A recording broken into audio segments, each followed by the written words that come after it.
The Galactic Council had ruled the stars for 1,000 cycles. Alien species of every shape and intelligence gathered to maintain order, to prevent war, to control expansion. They had solved problems through logic, strategy, and overwhelming technology, or so they thought. Then came Commander Elena Ward, a human whose reputation for boldness had already spread across several systems. She was small by alien standards, fragile in appearance, and armed with nothing more than a standard exploration vessel and a crew of 5 humans. But what she carried within her, that stubborn, unyielding human spirit, would shake the Council's perception of the galaxy forever. The mission seemed simple: deliver supplies to a disputed colony. On the edge of Council territory, the sector was neutral, a gray zone where diplomacy had failed repeatedly.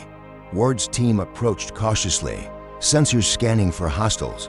What they found instead was a Council blockade. Ships arrayed in a perfect formation, bristling with weapons capable of destroying her vessel 10 times over. Ward's comms crackled. The Council representative's voice was icy. "Human vessel, you are ordered to halt. You are entering restricted space. You will comply or be destroyed." Elena leaned back in her chair. "We're just delivering food," she said to her crew. "They can't shoot at food. Everyone eats, right?" Her crew laughed nervously, but she wasn't joking. They ignored the warning. The Council ships fired warning pulses, blinding energy waves designed to disable engines. Ward's ship shuddered, systems warning lights flashing. She gritted her teeth, calculating. The aliens relied on precision, on predictable patterns. Humans did not. Humans adapted. Humans improvised. She activated an emergency maneuver, twisting her ship in ways the alien pilots didn't anticipate. Her vessel slipped through their formation like water through a net. The Council was stunned. No human had ever evaded their blockades so efficiently. By the time they reached the colony, the humans were exhausted but triumphant.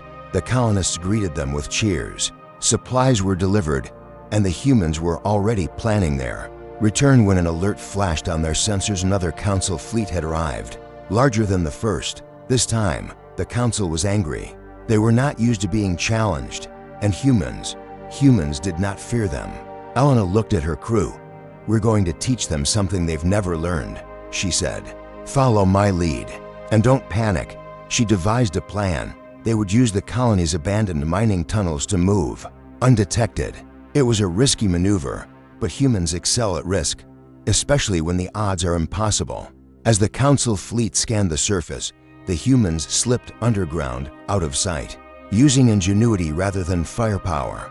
The aliens, relying on their scanners and logic, couldn't predict the paths the humans would take. By the time the Council realized they had vanished, the humans had already slipped back into space, leaving behind a series of false sensor signatures. The aliens chased shadows while the humans completed their mission.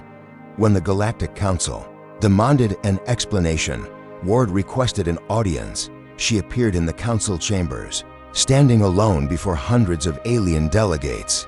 She was calm, composed, and utterly human. "You claim humans are dangerous," she said. "You say we act unpredictably. You are correct, but let me ask you this: is that a flaw or a strength?" The delegates buzzed, uncertain how to respond. Humans were small. They were weak. They could not match the galaxy's weapons. Yet here she was, standing alive, unscathed. "After outsmarting some of the most advanced species in existence, we adapt," Ward continued. "We survive. We think in ways you cannot. Where you see impossible odds, we see opportunity. Where you see logic, we see creativity. That is why humans are not to be underestimated. That is why humans endure." The Council deliberated for hours. Some delegates argued that humans were reckless and dangerous. Others whispered that humans might be exactly what the galaxy needed: unpredictable, creative, capable of turning the tide in any conflict. Finally, the head of the Council spoke. "Perhaps we have misjudged your species."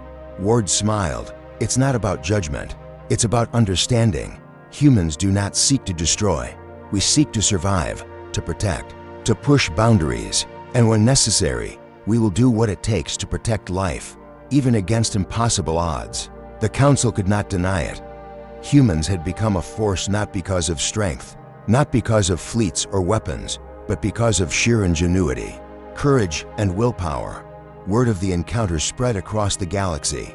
Tales of the lone human who defied fleets and outsmarted the Galactic Council became legend. Species that had once seen humans as reckless destroyers now regarded them with cautious respect.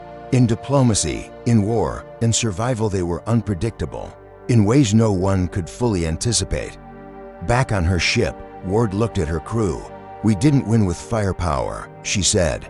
"We won because we didn't give up. That's what makes humans, humans." And so the galaxy learned something new that day. Humans were not just another species among many. Humans were a force of nature, small yet terrifyingly capable, fragile yet unbreakable, ordinary yet extraordinary. Centuries later, the Council would tell stories of the human who outsmarted them, teaching young delegates about strategy, unpredictability, and the power of spirit. But the humans themselves never sought glory. They continued exploring, protecting, and surviving because that is what humans do. And that is why, no matter how advanced the galaxy becomes, there is one constant when humans are involved. No outcome is ever guaranteed, no plan is ever complete, and no opponent can ever predict what we will do next. So ask yourself this: if you were faced with the might of 1,000 alien fleets, would you surrender, or would you find a way, like humans always do, to turn the impossible into reality?